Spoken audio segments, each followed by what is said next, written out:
네, 두 번째 시간 시작할까요? 네. 네. 네, 두 번째 시간은 제가 두 부분으로 좀 나눠서 이야기할 텐데, 앞부분에는 이제 개인주의와 집단주의에 대한 이야기를 좀 하겠고요. 그 다음에 뒷부분에서는 이제 우리 복음과 자유민주주의에 대한 이야기를 좀 하도록 하겠습니다. 한 4년 전쯤에 북경에 있는 북경대와 청와대 그러니까 철학과 교수들입니다. 철학과 교수들인데 이제 종교 전공 철학과 교수들이 따로 있는데 그 중에 기독교 전공 학자들이 따로 있습니다. 그러니까 이분들이 한국에 있는 저희 학교와 이제 학술대회를 하기 위해서 왕래를 이제 자주 하면서 대화를 나누는데, 이분들이 여러분이 이해할 것은 기독교를 연구하는 중국의 교수들이지만 이분들이 주일날 교회 안 갑니다. 무신론자인데 쉽게 말하면 기독교를 연구하는 거예요. 이렇게.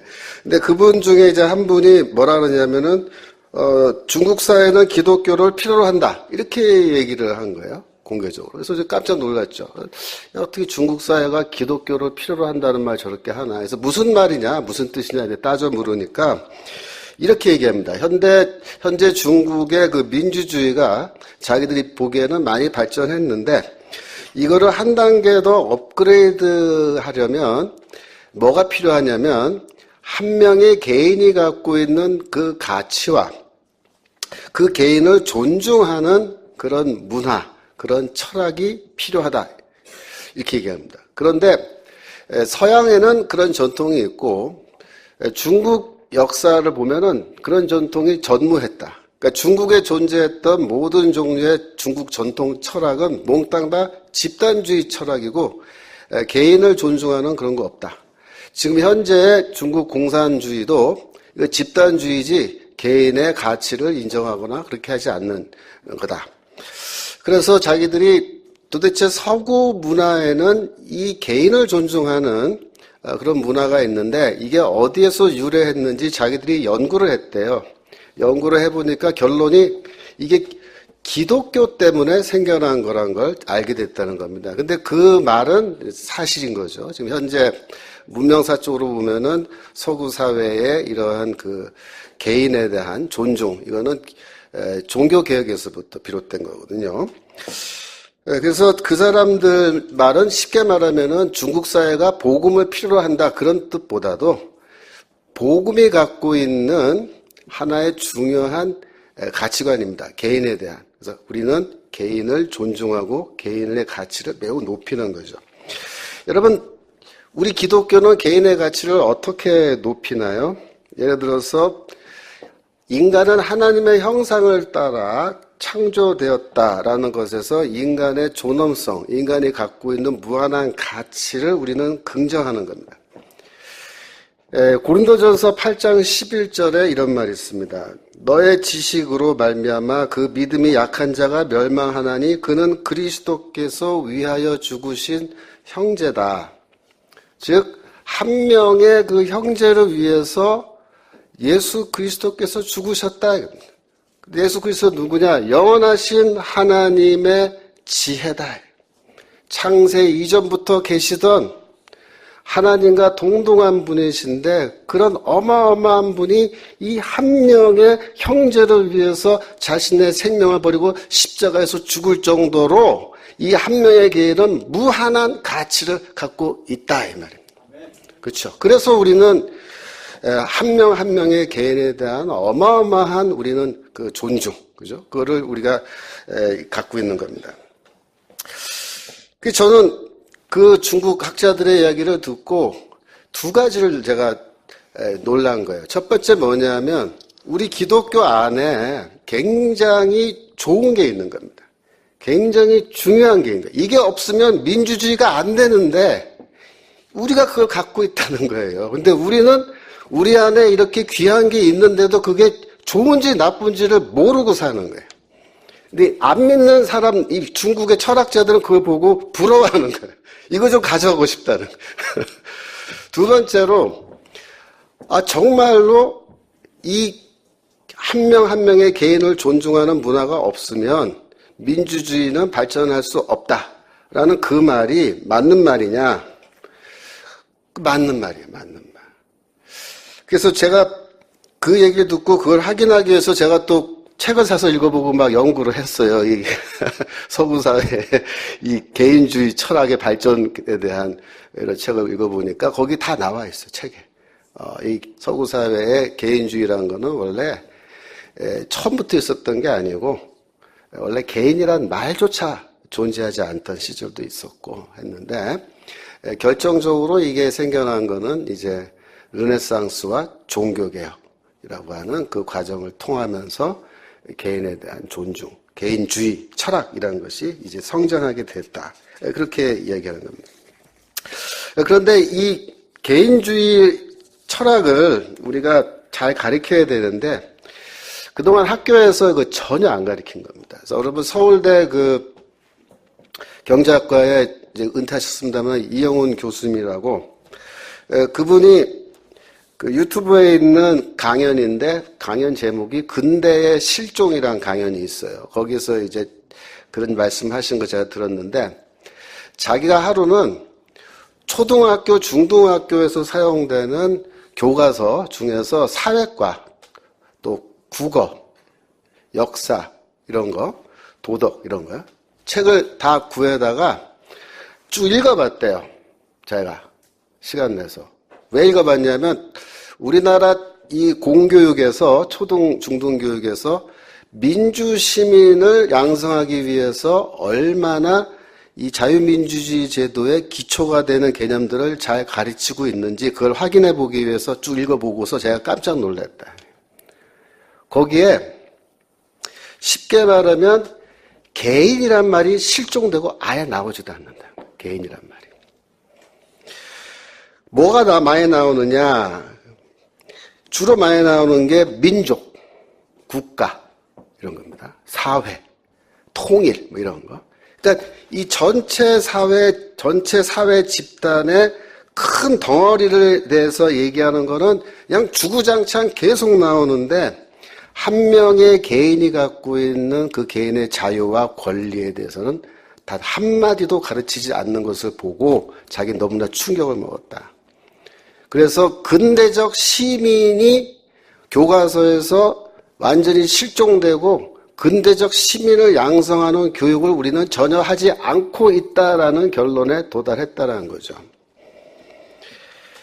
저는 이 유튜브를 보기 전에 어떤 경험을 했냐면 저희 장신대 신대원입니다. 신대원이 이제 그 목회자가 되기 위해서 대학 졸업하고 이제 입학 시험 보는 들어오는 학생들인데 신대원 입시 때 저희가 어떻게 하냐면은 한 명 한 명 개인 면접을 합니다. 교수 3명이 앉아서 한 명 놓고 개인 면접하는데 그 과정에 자유 연설, 프리 스피치를 한 3분간 시키는 순서가 있어요. 그러면 입장하자마자 종이에 그 학생한테 이 연설할 수 있는 제목을 주고 1분간 준비를 하게 하고 3분간 원고 없이 스피치 시킵니다. 그날 시험 문제에 뭐가 나왔냐면은 민주주의 제도의 기초가 되는 개인주의에 대해서 논하시오. 그걸 이제 시험 문제로 준 거예요. 한 명 한 명 들어와서 하고 나고 하는데 10명이 들어와서 3부씩 이야기하고 나가는데 놀랍게도 제가 그날 앉아서 들은 10명 중에 단 한 명도 개인주의에 대해서 긍정적으로 말한 학생이 없었습니다. 다 뭐라 그러냐면 개인주의는 이게 위험하다, 나쁘다. 왜냐? 이거 이기주의. 그래서 개인주의를 이기주의와 동의어로 보고 그래서 이기주의는 항상 공동체에 큰 해악을 가져올 수 있는 가능성이 있기 때문에 이런 거는 초기에 제압해야 된다. 라는 식의 논리를 갖고 이야기하는 거예요. 그러니까 시험 문제 자체가 민주주의 제도의 기초가 되는 개인주의에 대해서 논하고 이렇게 했는데도 이렇게 개인주의가 나쁘다고 말을 해버리니까 그 다 듣고 나서 어떤 생각이 드냐면 야 이거 어떻게 이럴 수가 있지? 한 반 정도는 개인주의 좋다 그러고 한 반 정도는 나쁘다 그러면 이해가 되는데 10명 몽땅 다 그런 거예요. 다른 반 교수들한테 물어보니까 비슷비슷해요. 간혹 예외적으로 개인주의 필요하다고 주장하는 애들이 있는데 걔네들 몇 명 빼놓고는 다 나쁘다는 거예요. 이게 뭡니까? 이 우리나라 교육이 이 개인주의보다는 집단주의에 굉장히 편향되어 있다라는 그러한 하나의 산 증거인 겁니다. 이 집단주의는 뭐냐 하면 사람들이 모든 문제를 집단의 관점에서 바라보게 만드는 겁니다. 소위 말해서 가진 자 대 못 가진 자, 이 구도, 그죠? 이게 집단 대 집단의 구도잖아요. 개인 대 개인의 구도가 아닙니다. 이 오늘날의 뭐 금수저, 흙수저 이런 것도 집단 대 집단이라고 하는 그 대조를 통해서 집단주의적 사고를 하게 만드는 그러한 메타포인 거죠. 그래서 이 집단주의 문화 속에서는 어떤 현상이 일어나냐면 항상 어떤 사회 문제나 혹은 나 자신의 문제가 딱 하나가 발생하면 제일 먼저 뭐부터 생각하냐면 가만있어 봐. 나는 어느 쪽 집단에 소속되지? 그거부터 판단합니다. 나는 흙수저인가 금수저인가. 그래서 그 집단에 딱 소속이 돼가지고 그 집단의 관점에서 이걸 바라보는 거예요. 또 대표적인 집단주의 구도가 다수자 대 소수자 구도였습니다. 다수자 대 소수자. 그러면 이 다수 소수의 구도에서는요, 항상 다수는 악한 거예요. 소수는 항상 선해요. 다수는 항상 가해자고 소수는 항상 피해자인 거죠. 그래서 이 다수 대 소수의 이 프레임을 딱 짜놓고 거기에다가 뭘 집어넣냐면 동성애를 딱 집어넣는 겁니다. 동성애. 예를 들어서. 그러면 동성애자는 이성애자들과 이제 했을 때 다수 소수인데 우리는 가해를 한 적이 없어요. 여러분 중에 동성애자, 동성애 행위를 한다 그래서 여러분 쫓아다니면서 막 때리고 하지 말라 그러고 못하게 하고 뭐 그런 사람 있습니까? 여기 지금? 없어요, 우리. 그거 막을래 막을 수도 없잖아요. 그 방에서 일어난 일을 우리가 어떻게 다 알고 막아요. 그거는 불가능하잖아요. 우리는 한 번도 뭐 가해를 한 적이 없는데 이 구도적 상으로는 그분들이 피해자가 되는 거고 우리는 자동적으로 가해자가 돼가지고 항상 이제 불리한 구도 속에서 논쟁을 벌이게 되는 거죠. 그래서 항상 이 나라는 개인은 독립적 개인으로 보지 않고 항상 어떤 특정 집단에 소속되어 있는 그러한 하나의 개인으로만, 집단의 구성원으로만 보기 때문에 어떤 식으로 사고하냐면은 내가 갖고 있는 문제는 항상 나 때문에 생긴 게 아니다 이렇게 되는 거야. 이 문제 내가 취직이 안 된다. 예를 들어서 취직이 안 된다 그러면 이 취직이 안 되는 문제는 100% 나의 잘못이 아니다. 집단이 잘못됐다. 사회 자체가 잘못됐다. 두 번째에서 어떻게 되냐면 이 사회를 뜯어 고치지 않는 한, 이 사회의 시스템을 바꾸지 않는 한 나의 이 개인적인 문제는 절대로 해결되지 않는다. 그러므로 나는 내 문제를 해결하기 위해서 나를 바꾸는 게 아니라 뭘 바꿔야 돼요? 이 사회 바꿔야 돼. 사회. 요렇게 돼 있는 거죠. 집단주의. 서구의 전통은 이 개인을 굉장히 이제 강조하는데 어떻게 가리키냐면 이렇게 가리키는 겁니다. 나는 집단의 한 부분, 하나의 세포가 되기 위해서 이 세상에 태어나지 않았고 나는 이 집단의 목표를 달성하기 위해서 난 이 세상에 태어나지 않았다. 이렇게 생각합니다. 나는 사회의 한 구성원이 되기 전에 나는 먼저 독립된 개인이다. 개인으로 나는 먼저 존재한다라는 겁니다. 나의 운명은 이 집단이 결정하는 게 아니라 나의 운명은 나 스스로 결정한다. 그리고 나는 나를 위해서 나 스스로 철저하게 선택권을 가진다. 내가 원하는 걸 내가 언제든지 무엇이든지 선택할 수 있다. 집단이 나한테 나의 선택을 강요할 수가 없다 이겁니다. 그게 뭡니까? 그게 바로 자유입니다. 자유는 기본적으로 선택권을 가리키는 겁니다. 그리고 나라는 존재는 너무나 어마어마한 가치를 갖고 있기 때문에 이 나라는 이 개인은 절대로 집단의 가치를 위해서 내가 희생당할래야 희생당할 수 없을 정도의 가치 갖고 있다. 단지 내가 자발적으로 나 자신을 내놓고 내가 희생하겠다고 결정할 때만 내가 집단을 위해서 희생한다. 이렇게 가르치는 겁니다.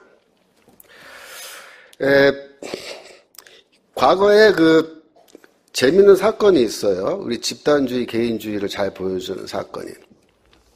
예전에 한국에 유학 간 학생인데요. 미국의 어느 대학교에서 이렇게 공부하다가 좀 동급생들하고 갈등이 있었고 약간 좀 인종차별 이런 거 당했는지 그 학생이 기관총을 사가지고 학교에 가서 교실문 딱 걸어 잠그고 다 쏴 죽인 일이 있었어요. 그게 이제 벌어지고 미국에서 그쪽 남쪽 지방인데 그쪽 지방에 살던 한국인 교포 사회가 굉장히 긴장했습니다. 왜냐하면 한국 학생이 그렇게 어마어마한 사건 저질렀기 때문에 그것 때문에 우리 교포들이 큰 보복이나 피해를 당하지 않을까. 그래가지고 한인회에서 결정을 했는데 뭐였냐면 대표단을 뽑아서 이 피해자 가족을 찾아다니면서 사죄를 하고 위로의 말을 전하자. 그래갖고 이제 한인회 대표들이 피해자 가족을 집으로 찾아가서 이제 만나기 시작했는데요. 놀라운 건 뭐냐면 이제 띵동 하고 이제 사람이 나오면 소개하고 우리가 사과하러 왔다고 미안하다고 정말 한국 사회 대표에서 사과합니다. 그렇게 얘기했을 때 미국 희생자 부모들의 반응은 한결같이 어떻게 나오냐면은 근데 당신들이 왜 미안해하냐? 당신들이 왜 여기 사과하러 왔냐? 당신 아들이 그런 것도 아닌데. 미국 사람들은 철저하게 개인주의의 입장에서 바라보니까 그 개인의 문제로 보잖아요. 근데 우리는 뭐야? 우리 한국 사회 구성원이 그런 실수했고 우리 전체가 같이 공동 책임을 져야 된다. 이게 뭐예요? 우리가 갖고 있는 이 집단주의 프레임이 얼만큼 강한지를 보여주는 하나의 사건인 거죠. 그런데 이 집단주의라는 거는 왜 문제가 되냐면요. 이 집단주의는 사실 개인주의와 집단주의에서 이 집단주의는 왜 문제가 되냐면 이게 좌파 이념들이 기본적으로 집단주의 이념이기 때문에 그렇습니다. 그러니까 인민민주주의라고 말했을 때 그거는 자유민주주의와 어떻게 다르냐 했을 때 그거는 개인과 집단의 관점에서 보면 명확합니다. 매우 다릅니다. 자유민주주의는 개인의 자유를 말하는 거예요. 절대로 집단의 자유를 말하지 않습니다. 자유민주주의, 개인의 자유, 개인의 권리 이렇게 가잖아요. 그래서 개인을 강조하는데 이 좌파 이념, 좌익 사상들은 하나같이 반대로 개인을 부정합니다. 개인을 부정하고 집단의 가치가 개인의 가치에 우선하는 것으로 그렇게 되어 있습니다. 우리는 절대로 공동체 혹은 집단을 대놓고 부정하는 게 아닙니다. 모든 인간은 다 어느 집단이건 가정이건 이 교회도 집단이잖아요. 가정이건 교회건 사회건 국가건 집단에 소속되어서 그 한 구성원으로서 우리가 인생을 살아가게 되어 있기 때문에 우리는 공동체에 반대하는 게 아닙니다. 절대로. 우리는 건강한 공동체를 이루는 데 관심이 있고 그런 점에서 집단주의의 위험성을 지적하는 겁니다. 그러면 건강한 공동체와 건강하지 않은 공동체는 뭐냐? 이렇게 설명하면 됩니다. 한 명 한 명의 사람들이 독립적 개인으로 존재하면서 그 사람들이 함께 모여서 공동의 과제와 이익을 위해서 자발적으로 공동체를 이루고 살아가면 그거는 건강한 공동체예요. 그거는. 그런데 건강하지 못한 공동체는 뭐냐면 개인을 부정합니다. 개인의 가치를 부정하고 너는 무조건 우리 집단의 이념과 이 집단의 목표를 위해서 너는 잔말 말고 따라와야 되고 너는 순종해야 되고 뭐든지 시키는 대로 해야 돼. 이렇게 되면 그건 뭡니까? 그건 굉장히 건강하지 못한 잘못된 공동체로 가는 거예요. 그래서 이 전체주의 이념, 전체주의라는 거는 이 집단주의가 가장 강력한 형태로 표현된 겁니다. 예를 들어서 파시즘이나 나치즘 같은 게 우파 측의 강력한 전체주의입니다. 그런데 이게 좌파 측 전체주의로 가면은 공산주의가 아주 전형적인 강력한 좌파 전체주의로 나타나는 거예요. 모택동 시절의 중국, 스탈린 시절 때의 소련, 그죠? 인간의 가치 전혀 없습니다. 막 어마어마하게 잔인하게 죽이잖아요.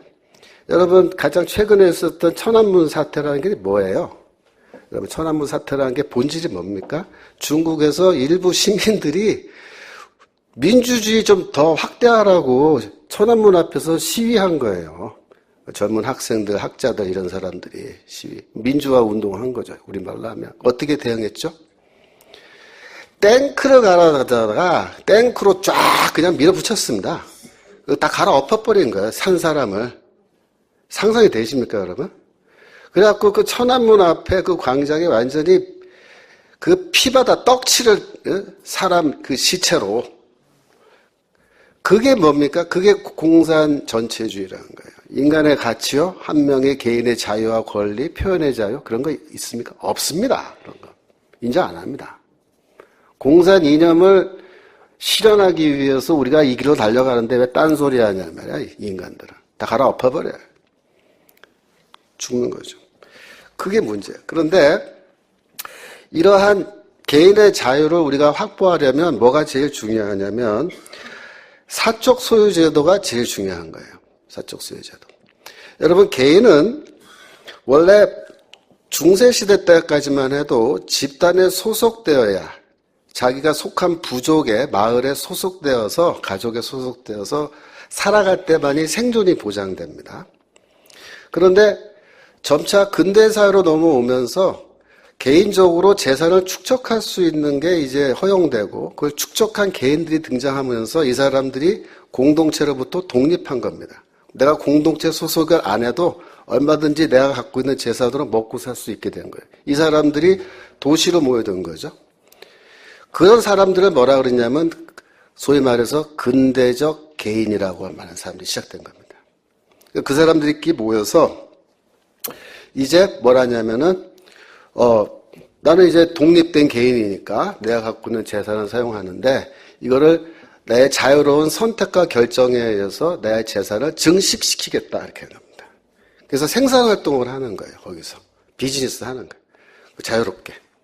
그래서 점점 이제 자기의 재산을 증식해서 거기서 자본을 많이 축적된 사람들이 근대적 자본가라고 해서 이제 등장해가지고 이 사람들이 중심이 돼가지고 이제 생겨나는 게 근대 시민혁명이거든요. 그래서 절대왕정 무너뜨리고 이렇게 시민혁명이 일어나는데 그 과정에서 이 개인의 사적 소유라는 게 독립된 개인의 등장에 결정적인 중요성 갖고 있고 반대로 말하면 개인의 사적인 소유를 부정하게 되면 독립적 개인은 다 사라지고 없어지는 겁니다. 그 다음부터는 뭐만 남아요? 집단에 예속된 하나의 부속품으로서의 노예들만 남게 된다라는 거죠. 그래서 지금 현재 우리나라 지금 현재 개헌 논의할 때 토지의 공개념부터 시작해서 그쪽으로 가는 게 굉장히 좀 우려되는 상황인 거죠. 그러니까 우리나라의 토지 공개념을 여러분들이 겪어보지 않으셨기 때문에 잘 이해가 안 될 거예요. 근데 그거는요, 중국 사람들이 다 경험해봤기 때문에 정확하게 압니다. 제가 중국 가서 이렇게 보면요, 거기 중국이 다 토지 공개념이잖아요. 국가 소유고. 그래서 사고 파는데 뭘 사고 팔아요? 그 토지의 사용권입니다. 사용권을 이제 사고 파는데 간단히 말하면 이 공개념을 하면은 토지 투기 없어지고 다 평등하고 이런 세상 올 거라고 얘기도 하지만 전혀 그렇지 않습니다. 중국에서 이 토지 문제 때문에 국가가 다 공유화했는데도 여전히 이 투기, 아파트 투기와 같은 형태 그런 투기가 계속되고 있고 더 심각한 형태로 진행되고 그래서 그것 때문에 오히려 빈부격차가 더 확대되는 결과가 지금 왔거든요. 컨트롤할 수 없을 정도로. 그래서 그거는 말이 안 되는 겁니다. 그 다음에 이 토지 공유제로 하면요, 국가가 모든 토지를 다 점유하는 대토지 소유자가 되는 거예요. 국가가. 그래서 국가는, 공산당 간부들은 그냥 아무 일도 안 하고 뭐만 해도 되냐면 토지 이거 렌트만 줘도 얼마든지 수입이 생깁니다. 이제 그걸 통해서. 그래서 굳이 세금을 걷지 않아도 토지 이거 대여료만 해도 어마어마한 수입이기 때문에 그거 가지고 이제 다 그런 부정부패 이런 게 다 일어나는 거죠. 그래서 우리나라에서 지금 이 정치 문화, 사회 문화를 앞으로 장기적으로 이제 우리가 바로잡고 변화시켜야 되는데, 이 개인주의 철학을 좀 우리가 많이 강화해야 된다. 개인주의가 강화될수록 집단주의는 그만큼 약화되게 되고, 개인주의가 강화되는 만큼 자유민주주의 시스템, 그 다음에 자유시장경제 시스템이 더 건강하게 이렇게 유지가 되고 발전할 수 있는 겁니다. 예전에 제가 그런 질문을 스스로 한번 한 적이 있어요. 만약에 누군가가 좋은 세상에 와가지고 저한테 그럼 김철원 교수가 그 교과서 관심 많이 갖고 있으니까 초등학교 교과서부터 고등학교 교과서까지 당시 직접 한번 써봐라. 예? 써서 갖고 와라. 우리가 사용할 테니까. 그러면 만약에 누군가 그런 제안을 한다면 나는 그 책에 어떤 내용을 넣어서 뭘 가르쳐야 될까? 그거를 이제 우리가 고민해야 되는데, 제가 그 고민을 오랫동안 한 결과 내린 결론은 바로 그겁니다. 개인을 가르쳐야 된다. 개인주의를 가르쳐야 된다. 그래서 개인을 가르치지 않았기 때문에 이런 결과가 왔기 때문에 가르쳐야 되는데, 이 개인이라는 게 말이에요. 두 번째 주제로 넘어갑니다. 이게 어디서 왔냐? 아까 말씀드렸죠? 종교개혁에서 왔는데, 종교개혁 어디서 왔느냐? 요 대목에서 왔어요. 제가 성경 구절 하나 읽겠습니다. 갈라디아서 5장 1절에 있는 말씀인데요. 갈라디아서 5장 1절. 제가 읽어드리겠습니다. 그리스도께서 자유로 우리를 자유롭게 하셨으니, 그러므로 그 자유 안에 굳게 서고 다시 속박의 멍에를 매지 말라. 요 한 절 속에 굉장히 중요한 정치적, 경제적, 사회적 원리가 들어가 있습니다. 제가 그걸 설명해 드릴게요. 바울은 여기에서 지금 두 가지 종류의 사람을 대조하고 있는데, 하나는 뭐냐면 자유롭게 된 사람, 즉 자유인입니다. 여기 자유인이 있어요. 여기 누가 있냐면 노예가 있어요. 그래서 속박의 멍에라고 했는데 이게 종의 멍에, 노예의 멍에를 매지마. 그래서 여기에 노예가 있는 거죠. 그러면 자유인과 노예라는 거는 어떤 차이가 있느냐, 이런 차이입니다. 이 갈라디아서의 맥락에서 봐야 돼요. 첫 번째로. 갈라디아서에서 바울은 할례당의 복음과 자신의 십자가 복음을 대조합니다. 그죠? 할례당 복음이 틀렸다는 거고, 할례당의 복음은 뭐예요? 이 잘못된 복음인데, 믿음으로만 구원받는 게 아니라 할례 받고 율법을 지켜야만 구원받을 수 있다 합니다. 예수 믿는 것만으로는 부족하고 율법을 지켜야 구원받을 수 있다. 아브라함의 자손 될 수 있다. 그래서 행위를 강조하는 거잖아요. 바울은 이게 틀렸다는 거예요. 바울은 뭐라 가르칩니까? 우리는 율법과 관계없이, 율법의 준수 여부와 관계없이 그리스도의 십자가의 희생으로 우리가 받아야 할 모든 형벌을 예수가 다 받으셨으므로 우리가 받을 형벌은 없어져 버렸고 하나님의 진노도 다 사라졌고, 그래서 최후의 심판 때에 우리가 서게 됐을 때 우리가 죄인이지만 하나님이 우리의 믿음을 보시고 그리스도의 희생을 보시고 우리를 향해서 너희는 의롭다라고 선언해 주신다. 그게 칭의잖아요. 그래서 은혜로 구원받은 거잖아요. 그러니까 자유인은 그래서 은혜로 구원받은 거예요, 우리는. 그러면 노예랑 자유인은 어떻게 틀리냐면요. 노예는요, 시키는 것만 하는 게 노예입니다. 안 시키면 안 해요. 예를 들어서 이게 선한 행동인데, 착한 행동인데, 노예는 안 시키면 안 하고, 시키면 마지못해 하는 거예요. 그래서 유대교의 구원론은 뭐냐면, 너 이렇게 행하면 너 구원받아. 이렇게 살면 너 구원받고 이렇게 행하지 않으면 너 구원 못 받아 하니까 내가 안 하면 안 되는 거예요. 거기에서 강요가 있는 거고 율법은 강요. 그 다음에 강요는 반드시 자율성이 아니고 타율성이에요. 타율성. 그러니까 내가 선택한 게 아니야. 이건 내가 하고 싶어서 하는 게 아니고 마지못해서 이거 안 하면 지옥 가니까 구원 못 받으니까 이를 악물고라도 이거 하는 게 뭐예요? 그게 노예의 길이에요. 그래서 유대교의 이런 식의 구원론으로는 절대로 자유인을 만들어낼 수 없고 뭐만 만들어낸다? 강요에 의해서 마지못해서 순종하는 노예만을 만들어내는 시스템이다 이거예요. 근데 복음은 뭡니까? 내가 뭘 해서 구원받은 게 아니잖아요. 나 아무것도 안 했는데 믿음만으로 구원 주셨잖아요. 그래서 우리는 자유인이 됐잖아요. 그러니까 우리는 이제는 율법 이거는 우리에게 강요가 안 된단 말이에요. 심지어 선행도 강요가 안 돼요. 그러면 우리는 자유인이니까 선택할 수 있잖아요. 그럼 어떻게 하냐면 야 가만 있어봐. 내가 나쁘지 많이 하고 살았는데 아이고 하나님이 나를 은혜로 그리스도의 은혜로 나 이렇게 구원으로 인도해 주셨네? 급수봐. 그러면 나가 앞으로 어떻게 살면 좋지?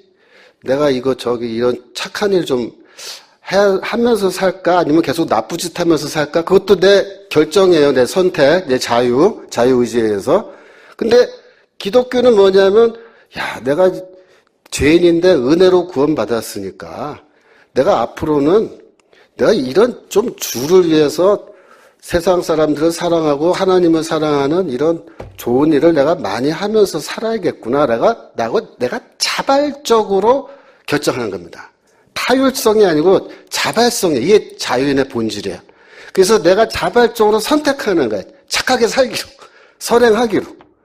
그래서 나는 그걸 하는데 이걸 실컷 해놓고도 대가를 요구하지 않아요. 하나님한테. 예. 이 노예들은요. 이쪽 유대교는 일을 열심히 해놓고 자 이거 내가 이만큼 일했으니까 구원 내놓으세요. 이게 유대교고 이건 아니라 우리 복음은. 그래서 복음은 뭘 만들어내느냐? 자유인을 만들어내는데 이 자유인의 본질은 뭐예요? 자발성이에요. 자발성. 나의 자유로운 선택에 의해서 내가 결정하고 나 스스로 움직이는 거예요. 자율적으로 하는 거예요. 그래서 이 성경에 보면요. 바울이 이 윤리에 대해서 가르칠 때, 기독교 윤리 가르칠 때 율법으로 가르치지 않습니다. 한마디로 말해서 너희들이 성령 안에서 성령의 음성을 들으면서 자발적으로 선택하랍니다. 어느 게 더 좋은지. 그런데 내가 이게 고기를 먹음으로 내 형제가 실족하여 넘어진다면 나는 죽을 때까지 고기를 먹지 아니하리라라고 하는 결정을 나 스스로 내리는 거지. 고기 먹지 말라는 율법을 주지 않습니다. 절대로. 왜? 이게 자유인이기 때문에. 자유인이기 때문에. 이 원칙이 바울이 말한 원칙이에요. 자유인과 노예 원칙. 근데 이거를 누가 발견했느냐? 루터가 발견한 거예요. 루터가 이걸 딱 발견하고 카톨릭 교회 딱 보니까 야, 이 카톨릭 교회가 이게 뭐야? 이게 노예를 만들어낸 시스템이라는 거예요. 그러니까 카톨릭의 구원론이라는 게 간단하게 말하면 겉으로 보기엔 뭐 은혜로 구원받는 것처럼 돼 있지만 내용을 뜯어보면은 이게 행위구원이라는 거예요. 결국 하나님의 은혜를 받으면 내 안에 선행을 할 수 있는 가능성이 열린다. 그래서 선행을 하면은 공로가 생기고 공로를 쌓아가지고 나중에 최후의 심판 때 하나님 앞에서 그 공로의 대가로 구원을 받는다. 이렇게 돼 있잖아. 이게 유대교랑 시스템이 거의 똑같다고요. 그러니까 루터가 그거 딱 보고서 야 카톨릭도 이게 노예를 만들어내는 시스템이라는 거예요. 이게 자유인을 만들어내지 않고. 그래서 종교개혁을 시작한 겁니다. 이렇게 교회를 세우고 성경을 제대로 가르치면서 여러분들은 자유인이니까 앞으로 자유롭게 스스로 판단해서 하나님을 위해서 살고 이렇게 행동을 하더라도 여러분들의 결정과 결심과 결단에 의해서 여러분이 하고 싶은 만큼 얼마든지 하라. 이렇게 가는 거죠. 그래서 이 성경의 원리를 카톨릭 교회에 딱 적용해버리고 나니까 뭐가 발생했어요? 종교개혁 발생한 거예요. 그 전까지는 교회가 딱 하나밖에 없기 때문에 선택권이 없어요. 근데 카톨릭 교회와 프로테스탄트 교회가 딱 생기고 나니까 이제부터 선택할 수 있잖아요. 내가 어느 교회로 갈 건지. 이게 선택이 자유의 문제라고요. 이제 자유를 갖게 되는 거야. 그죠? 내가 어느 교회를 선택할지 내가 자유가 있어. 그 이쪽 교회 선택하면 이쪽 교회 가는 거야. 자, 이 원리를 그래서 루터한테 배운 사람들이 누구냐면 바로 프로테스탄트. 이 프로테스탄트들이 성경을 통해서 이 원리를 딱 배웠는데 이 사람들이 종교개혁을 하고 나서 이제 여기 또 이렇게 쭉 살고 있는데 이 절대왕정 이제 시대가 온 거예요. 근데 절대왕정 딱 보니까 뭐야? 이게 또 노예 시스템이야. 그 교황은 그 왕 노릇하고 이 성도들은 완전히 노예 노릇하는 그 시스템을 정치적으로 바꾸는 게 절대왕정이란 말이야. 그래서 이 절대왕정 시스템에다가 이 원리를 딱 적용하면 어떻게 됩니까? 절대왕정이 무너지는 거예요. 왜? 우리 자윤이다 이거예요. 우리가 왜 노예도 살느냐? 네가 왜 염라대왕 노릇하고 절대왕이 이렇게 해야 되냐? 절대군주가 필요 없다 이거죠. 그래서 절대왕정은 무너뜨렸는데 누가 무너뜨려요 이거를? 프로테스탄트들의 후예들이 무너뜨린 거예요. 그게 누구야? 그게 근대 시민입니다. 근대 시민이 프로테스탄트라는 사람들의 후예인 거예요. 프로테스탄트는 근대적 시민의 종교적 호칭인 거예요. 그래서 이 사람들이 이제 절대왕정 무너뜨린 다음에 왕을 없애버리고 거기에 왕의 자리에 누가 앉게 했어요? 우리는 대통령이 앉았다 이렇게 생각하는데 그렇지 않고 거기에 누가 왕의 자리에 앉았냐면 법이 앉아요. 법. 그래서 법치주의가 시작된 거예요. 왕도 법 앞에서는 평등하다. 원래 평등 사상은 경제적 평등이 아니고 법 앞에서의 평등을 가리키는 게 평등 사상입니다. 근대 유럽에서. 그래서 이 법은 그럼 누가 만들죠? 우리가 선택한 우리를 대표하는 의원들이 국회를 구성하고 국회에서 만든 거예요. 우리를 대신해서 그분들이. 그래서 그 법이 이제 왕의 자리에 앉아서 법으로 다스리니까 우리 시민들은 다 뭐예요? 법을 지켜야 된다. 그래서 법을 지키는 사람들이 누구냐면 그게 근대적 시민이에요. 법치주의가 확립된 거고. 이거를 정치 원리에, 그러니까 즉 자유와 노예의 원리를 정치에다가 딱 적용해서 만들어진 게 뭐냐면 그게 자유민주주의 시스템인 거예요. 그게. 근데 이거를 정치 생활이 아니고 경제 생활, 인간의 경제 생활에 딱 적용해서 만들어진 게 뭐냐?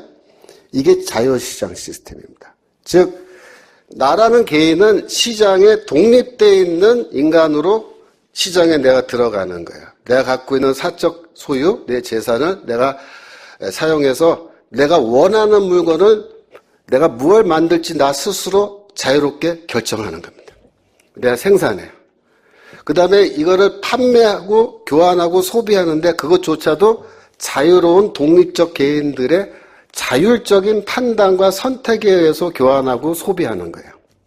그런데 이 과정 속에서 어떤 현상이 일어나냐면 이 근대적 시민이라는 사람들은 어떤 특징이 있냐면은 항상 자신의 만족, 육체적 만족, 이거를 계속해서 미래로 연기하는 그러한 습성을 갖고 있습니다. 이 자유시민들은. 그게 뭐냐면요. 내가 오늘 100만 원 벌었어요. 그러면 오늘 100만 원 벌었으면 야, 씨, 오늘 100만 원이나 벌었네 내가 고생해서. 그럼 오늘 내일 100만 원 다 쓰자. 이렇게 하는 게 아니고 오늘 100만 원 벌었네. 야, 이거를 쓰면 내가 이러이러한 만족을 내가 얻을 수 있는데 까짓 거 이 다음에 다음 주에 하지. 그리고 연기하는 거예요. 그 만족을. 안 써요. 그리고 그 다음 주가 되면 그 다음 주로 또 연기해요. 그래서 계속해서 이거를 쓰지 않고 만족을 연기하는데 그거를 뭐라 하냐면 근검절약이라는 거예요. 우리말로. 그게 프로테스탄트들의 특징입니다. 우리는 그런 우리의 재화를 우리 자신의 육체적 만족을 위해서 쓰는데 큰 보람을 느끼지 않는 거예요. 그럼 언제 느끼느냐? 다른 사람을 위해서 혹은 주를 위해서 쓸 때 큰 만족감을 느껴요. 그래서 우리가 안 쓰고 이걸 기부하고 교회 헌금해버려요. 이게 프로테스탄트들이 이렇게 사는 거예요. 그래갖고 이거를 안 쓰고 모으고 하면 이게 또 자본금이 커지니까 이 규모가 커질수록 생산 단가는 떨어진단 말이에요.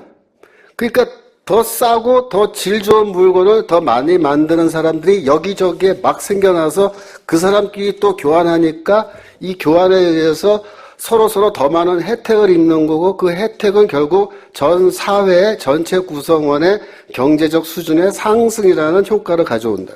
그래서 이 프로테스탄트 정신, 이 자유민주주의와 자유시장경제 제도가 제대로 작동되는 나라는 반드시 어떤 결과가 오냐면 경제적으로 풍요로워지는데 이 기독교인들의 스피릿이 살아있으면 그 돈을 흥청망청 쓰고 소비문화로 가지 않고 굉장히 건전한 쪽으로 이 문화가 나가게 돼 있다는 거예요.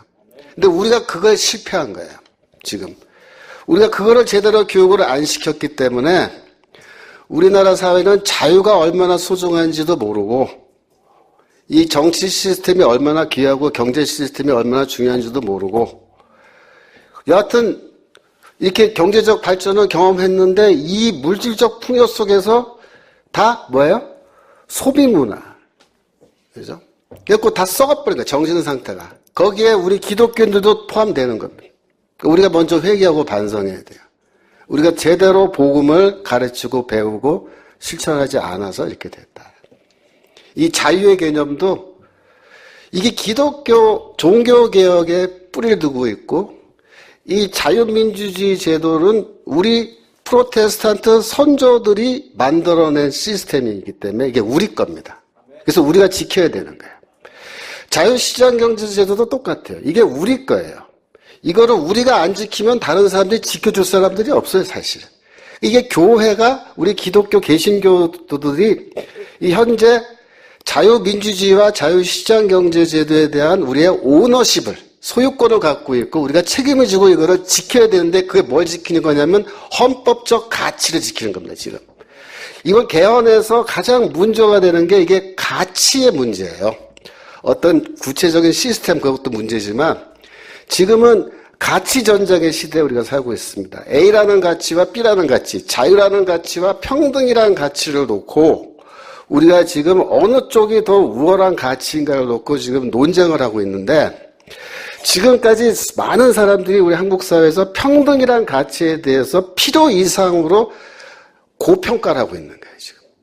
여러분, 자유란 가치가 우월할까요? 평등이란 가치가 우월할까요? 이거는요, 이렇게 질문하면 금방 대답이 나옵니다. 여러분, 자유 없는 평등을 원합니까?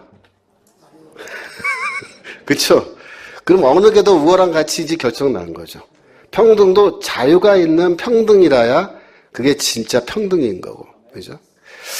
특히 교육 문제에 있어서 헌법 32조 1항으로 기억하는데요. 거기 보면 모든 국민은 개인의 능력에 따라 균등한 교육을 받을 권리가 있다 이렇게 되어 있습니다.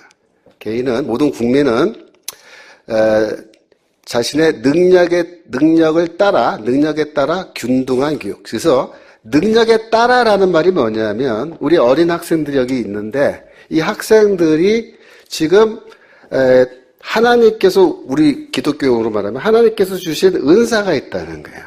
그 은사가 다 달라요. 똑같지가 않고 다양하게 달라요. 그러면 교육은 뭐냐면 그 개인이 갖고 있는 개인적 자질과 그 은사를 충분히 이렇게 끄집어내서 발현하게 해서 그 자신이 갖고 있는 본래적인 어떤 능력을 그대로 잘 인생 속에서 사용해서 서로 다른 사람과 그 은사를 사용해서 서로 이롭게 하는 건데, 자, 그러면 그렇게 교육을 시키려면 이 학생과 저 사람이 갖고 있는 능력과 자질이 다 다르기 때문에 그거를 다 충분히 개발할 수 있는 교육 시스템이 있어야 돼요. 그러면 뭐가 되냐면 교육의 선택권이 있어야 돼요. 최소한 본인 혹은 학부모가 학교를 선택하는데 내가 혹은 내 자녀가 갖고 있는 자질을 완전히 잘 이렇게 개발해 줄 수 있는 그런 학교들이 다양하게 있어야 되고 그 학교들을 내가 선택해서 갈 수 있는 자유가 있어야 되잖아요. 그게 뭐냐면 능력에 따라 교육받는다는 거예요. 능력에 따라. 근데 그다음 말이면 균등한 교육이잖아요. 균등한 교육. 균등한 교육은 뭐냐면 이 동등한 기회를 제공해 준다라는 그런 뜻인데요. 문제는 뭐냐면 이 나무도 이렇게 씨를 심어놓고 물을 똑같이 줬는데 한 몇 년 지나고 나면 어떤 나무는 많이 자라고 어떤 나무는 조금 덜 자라고 이렇게 돼 있어요. 키가. 그러면 높이 자란 것도 있고 조금 덜 자란 것도 있는데 어떤 사람이 딱 와서 야 얘는 왜 이렇게 많이 자랐어? 얘는 이렇게밖에 못 자랐는데 이거 불평등한 거 아니야 이게? 물 더 많이 주는 놈 누구야? 이러면서 당장 전기톱 가져다가 이 제일 키 작은 나무 기준에서 다 잘라. 다. 그렇게 해야 균등한 결과죠. 그죠? 균등한 결과. 그러니까 결과의 균등을 얘기하면요. 그렇게 해야 되는 거예요. 그렇게 되면 뭐가 되냐면 교육의 하향 평준화가 이루어지는 거예요. 근데 지금 전교조 중심으로 해서 지금 현재 이 정부 여당의 교육 정책에 대한 세미나들을 제가 그 세미나 자료를 많이 봤는데요. 거기 보면은 문재인 대통령 이 정권의 성공적인 교육 개혁을 위해서 뭘 해야 되느냐 그게 리스트가 쫙 나와요. 거기에 뭐가 들어가 있냐면 전국의 중고등학교를 몽땅 다 혁신학교로 전환한다 이렇게 되어 있습니다. 혁신학교로. 근데 그게 무슨 개념이냐면은 자율형 사립고등학교 다 없애버리고 모든 학교를 다 혁신학교로 만들어서 똑같이 교육하겠다 그렇게 지금 되어 있는 건데요. 이미 혁신학교는 우리가 많이 해봤는데 결과가 어떻게 나왔냐면 전반적인 교육의 질의 저하, 학력 수준의 저하로 나타났어요. 그래서 학부모들이 지금 혁신학교를 기피하는 그런 현상이 나타나는데도 몽땅 다 혁신학교로 만들어야겠다. 지금 그렇게 얘기하는 건데. 그게 뭐냐면 자유를 없애버린 평등의 가치의 실현입니다. 그걸 정말로 원하느냐 그 질문입니다. 아니면은 나무가 이렇게 있으면 자 높이 자란 나무는 가만히 놔두고 이 나무는 조금 덜 자랐네. 그러면 이 덜 자란 나무는 어떻게 하면 더 많이 더 빨리 잘 자랄 수 있을까? 우리가 좀 도와줘야겠다. 국가가 사회가. 그래서 거기에 뭔가를 더 새롭게 만들고 투자하고 해서 이거를 더 키를 더 자라게끔 끌어당겨 올리려는 거. 이게 뭐예요? 이게 상향 평준화예요. 상향 평준화. 이 상향 평준화는 결과가 똑같아지지는 않아요. 하지만 전체적으로 보면은 전체 나무가 다 키가 많이 크게끔 하는 거고, 그죠? 그런 점에서 전체적으로 보면 큰 이익이라고 보는 그런 관점인데, 그건 뭐냐면 자유라고 하는 가치가 적용됐을 때 그렇게 되는 겁니다. 그래서 이 완벽하게 평등한 세상, 완벽하게 평등한 사회를 만들려면요, 한 가지 방법이 있어요. 뭔지 아십니까? 정말로 100% 평등을 이루고 싶으면요, 뭐 하면 돼요? 자유를 없애버리면 돼요. 그러면 평등한 세상은 100% 오게 되어 있습니다. 여러분, 이 사회주의 시스템은 저는 그렇게 말합니다. 이거 노예제도다. 왜냐? 우리는 많은 젊은 계층의 사람들이 뭐라고 생각하냐면 사회주의를 선호하는데, 왜냐하면 사회주의가 되면은 국가가 나의 의식주 다 해결해주고, 나 직장도 다 해결해주고, 뭐든지 다 해결해주니까 얼마나 좋냐. 좋다. 그렇게 생각하죠. 근데 문제는 뭐예요? 내가 나의 생존을 국가에 의존하기 시작하는 순간에 나와 국가의 관계는 갑을관계로 바뀝니다. 갑을관계로. 그러면 국가가 이제 갑질을 하는데 을의 입장에서는 이 갑질을 막을 방법이 있느냐? 없어요. 왜 못 막냐면 국가가 너의 의식주를 해결해 주잖아. 이렇게 말하는 겁니다. 야, 내가 너 먹을 거 입을 거 집까지 다 재워주는데 너 왜 내 말 안 들어? 이렇게 된단 말이에요. 저항할 수가 없어요. 그리고 개인이란 거는 사라지고 뭐만 남느냐? 노예만 남는다. 왜? 이 개인은 국가 전체 이 시스템이 돌아가기 위해서 국가가 지정하는 그 자리에 가서 하나의 톱니바퀴 역할을 죽을 때까지 해야 되는 게 그게 바로 사회주의 제도입니다. 그러니까 사회주의 제도에서는요, 원칙적으로 개인의 직업 선택권이 없습니다. 그래서 국가가 지정해줘요. 마치 회사도 다 계획경제잖아요. 그러면은 어느 공장은 너는 이번에 어떤 물건을 몇 개 만들고 다 지정해줘요. 그 회사의 자유로운 선택이 없습니다. 시키는 대로 하는 거예요. 노예제도야, 그래서. 그리고 개인도 너는 저기 가서 이 공장 가서 일하고 이거 생산해. 너는 저쪽 공장 가서 하고 너는 여기 거리 쓰고 너는 가서 뭐 교사로 일하고 너는 가서 농사져. 땅 줄게. 이렇게 되는 거예요. 거주 이전의 자유도 그래서 원칙적으로 없는 거죠. 국가에서 한번 땅을 주고 거기 가서 거주하게 하면요, 원칙적으로 거기 떠날 수가 없게 돼 있습니다. 그래서 중국의 그 농민공이라 그래갖고 거주지를 떠나서 도시로 와가지고 돈을 벌면 성공하면은 거기 도시에서 알아서 다 살지만 실패할 경우에 자기 본적인 적이 있기 때문에 애들 학교도 못 보내잖아요. 절대 들어가지 못하게 하고 결국 돌아가면은 땅은 있지만 안 돌아가는 거예요.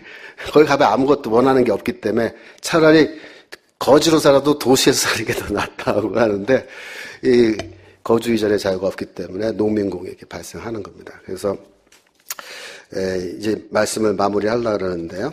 그래서 우리가 이 기독교에 참 좋은 게 많다. 우리 복음 안에 좋은 게 많고 우리 현대 세계사적으로 봤을 때 현대 사회가 지금과 같은 형태의 이런 사회가 있기까지 우리 기독교가 굉장히 중요한 그런 이념적 가치를 제공해주고 그래서 이 기독교인들이 또 그다음에 이 기독교 이 가치를 이제 받아들인 이런 세상 사람들이 이걸 기초로 해서 현대 이런 문명 사회를 이루고 온 겁니다. 그래서 우리가 그거를 잘 깨달아야 되는데 학교의 교육을 통해서 이거를 잘 교육했으면 뭐 얼마나 좋았겠어요. 근데 그걸 못했기 때문에 지금은 교회라도 책임을 지고 이걸 교회 안에서 이런 걸 교육을 하고 가르치고 계몽해서 교회가 먼저 깨어나야지만이 우리 사회를 계속해서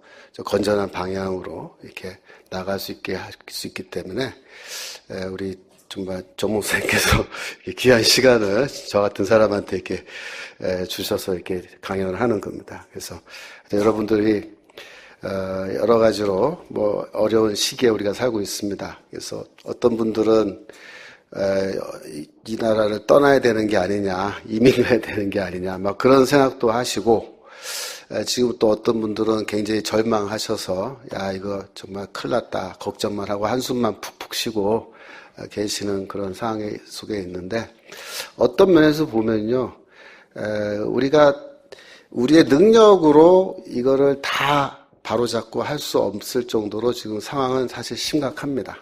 그래서 심각한 건 사실인데, 그런 점에서는 보면은 저 그렇게 봐요. 그래도 결국은 뭐냐. 우리 힘으로는 안 되는데, 하나님의 어떤 간섭과 개입과 주권적 역사를 통해서 많이 이게 바로잡아질 수 있는 상황이 됐기 때문에 지금은 우리가 어떤 면에서는 정말 다시 하나님께 돌아가서 하나님께 부르짖고 해야 되는 겁니다. 그런 과정 속에서 우리가 첫 번째로 회개해야 됩니다. 회개해야 돼. 우리가 물질적 풍요 속에서 우리가 어떻게 살아야 하는지, 우리가 어떤 가치를 중요하게 생각하고 살아야 되는지 그걸 모르고 우리가 헛된 삶, 잘못된 삶을 사는 바람에 이런 결과가 왔다는 걸 스스로 인정하고 우리가 잘못 살았다는 걸 회개하고 이제부터는 말씀도 새롭게 우리가 더 잘 읽어야 되고 또 말씀도 새롭게 읽고 가르쳐서 정말 제대로 되어 있는 크리스찬. 여러분들이 교회는 뭐 종교 분리 원칙에 의해서 정치 문제에 관여 안 하고 관심 끄는 게 답이다 이렇게 생각하시는 분도 계시는데 그거는 굉장한 오해예요. 우리 서구교회 역사는요. 교회는 아주 날카로운 정치의식을 갖고 지금까지 성경이 주장하고 가리키는 이 가치를 지키기 위해서 노력해 온 겁니다. 우리가 반대하는 종교 일치는 어떤 걸 반대하는 거냐면요. 이슬람 같은 식의 종교 일치를 반대하는 겁니다. 이슬람의 가장 큰 문제가 뭐예요? 종교 분리가 안 돼 있는 게 문제예요. 그래서 종교 권력이 정치를 완전히 장악할 수밖에 없게끔 그렇게 시스템 만들어 놓은 거죠. 그죠? 그래서 종교 지도자가 정치 권력까지 잡고 종교 율법주의 가지고 다 이제 다스리는. 그래서 거기야말로 진짜 여성들의 경우에 특별히 더 인권 다 무시되고 하지 않습니까? 근데 다행히 이제 기독교 전통은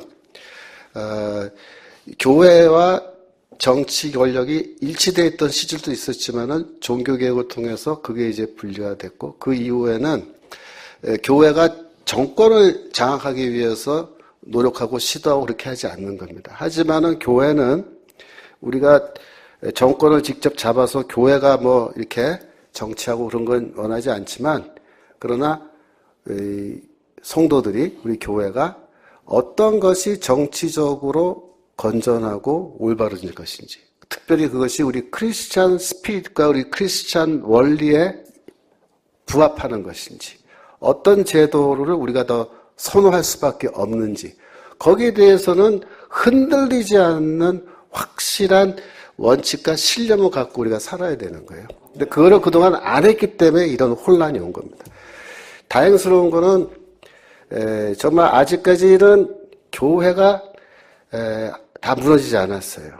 그러니까 지금 제가 우파 측 이 운동 하는데 이렇게 가서 이렇게 쭉 경험하고 뭐 이번에 뭐 교육 간판이라 운동 이런 것도 다 하고 했는데요.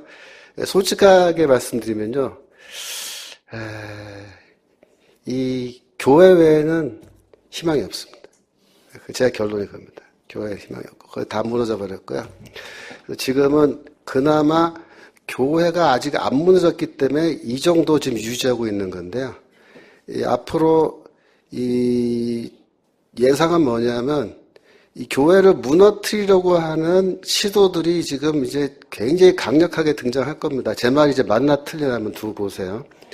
그래서 앞으로 이 가정과 교회를 파괴하고 무너뜨리지 않으면 자신들의 목표를 달성할 수 없다라는 것을 심각하게 인식하는 사람들이 이제 매우 조직적이고 의도적으로 가정과 교회를 파괴하기 위해서 이제 열심히 활동들을 할 건데 거기에 가장 큰 역할을 하는 게 뭐냐면은 이 성윤리입니다.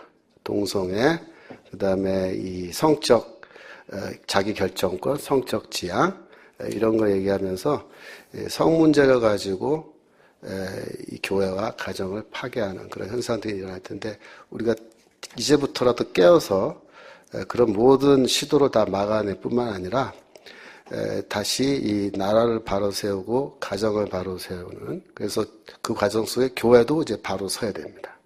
저는 그래서 교회가 삼중적 과제를 갖고 있다. 첫 번째, 가정을 바로 세우는 책임이 있다. 두 번째, 교회가 우리 교회를 먼저 바로 세워야 된다. 잘못된 신학 다 추방해야 되고 성경으로 돌아가야 되고 건전한 신학으로 돌아가야 된다. 세 번째로 사회와 국가를 바로 세울 책임을 우리 기독교인들이 갖고 있다. 그렇게 봅니다. 그래서 여러분들이 어려운 시기지만 하나님의 또 섭리, 하나님의 은혜를 우리가 기도하면서 우리 스스로 또 이렇게 다시 깨고 일어나고 기도하고 또 이렇게 활동하는 가운데 다시 우리 한국 사회 전체가 다시 한번 한 단계 더 업그레이드 되는 그런 결과가 올 줄로 믿습니다. 자, 기도하고 마칠까요? 예, 기도하겠습니다. 하나님 아버지, 그리스도를 통해서 하나님이 저희를 자유인으로 세워주시고 두 번 다시는 노예의 멍에를 매지 말라고 하셨는데 이 신앙의 원칙이 우리 삶의 여러 곳에 지금까지 긍정적인 많은 좋은 효과를 주어서 저희가 아주 좋은 제도 속에서 살아올 수 있도록 된 것을 기억하며 하나님께 감사드립니다. 그러나 오늘날의 이 헌법적 가치를 무시하는 그런 세력들이 등장하여 우리나라 전체를 혼란 속으로 몰아가고 있는 가운데 저희가 심히 우려하며 하나님 앞에 다시 돌아와 주의 도움을 간구하게 됩니다. 주여 이 나라를 주께서 불쌍히 여기시고 복음으로 세워진 이 나라가 결단코 무너지지 아니하고 다시 올바로 설 뿐만 아니라 그동안에 북한에 살고 있는 정말 북한 주민들, 이분들을 정말 구출해내고 자유시민으로 다시 세우는 이 일에 하나님의 교회가 큰 쓰임을 받게 되기를 간절히 소원합니다. 북한에 복음을 전하기를 원하고 북한도 우리와 같은 자유를 만끽하며 정말 개인의 가치를 인정받으며 이게 잘 살아갈 수 있는 그런 나라로 되어 남북한이 함께 통일되어 우리가 하나님의 은혜 가운데에서 복음으로 통일되는 이러한 역사가 있게 되기를 또한 간절히 기도합니다. 그날까지 저희가 낙심하지 말게 하시고 믿음으로 승리하게 하시되 저희가 가정을 바로 세우고 교회를 바로 세우고 사회와 국가를 바로 세우는 이 삼중적 과제를 충실히 잘 감당하는 교회가 되게 하여 주시옵소서. 하나님께서 이 특별히 정목사님과 이 교회를 그 선두에 세워주시고 그리하여서 이 교회가 하나의 큰 모범이 되어 많은 교회들이 우리 이 사랑 침례교를 바라보고 깨달음을 얻고 그래서 많은 사람들의 훗날 칭찬을 들을 수 있고 하나님의 칭찬을 들을 수 있는 귀한 하나님의 교회 되게 하여 주옵소서. 감사드리며 예수 그리스도 이름으로 기도합니다. 아멘. 감사합니다.